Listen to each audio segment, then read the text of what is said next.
An indicted prime minister fires his investigators.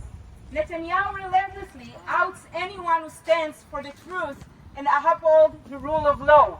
Busha, crushing states institutions, removing key officials to ensure the legal system serves only Netanyahu and his allies.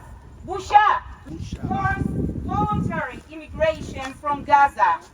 Transferring residents is unacceptable. It's time to connect the dots. This is all part of a grand plan to keep Netanyahu in power. His coalition is driven by fear of investigations, by fear of losing power, and the fear of public outrage. Knowing their time is limited, they are trying to destroy everything before it's too late. We must not let it happen. Right now, a government of Zionists has sent soldiers into Gaza, risking lives in false declaration of commitment to the hostages, while the hostages return and their families plead for the end of fighting that endangers their loved ones. Busha!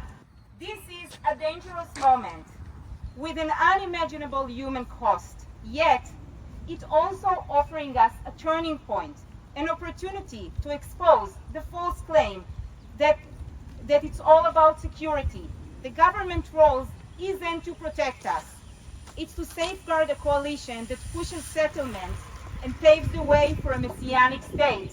We know that there is another way and that we all deserve to be safe.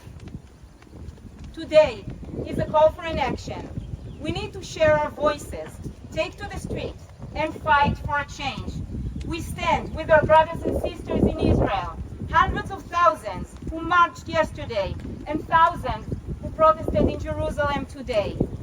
We are here to support them, to show them that they are not alone. We will keep fighting alongside them until all the hostages are back home, the war in Gaza ends, and we secure a democratic, just, and peaceful Israel. It's time to wake up and demand a better future.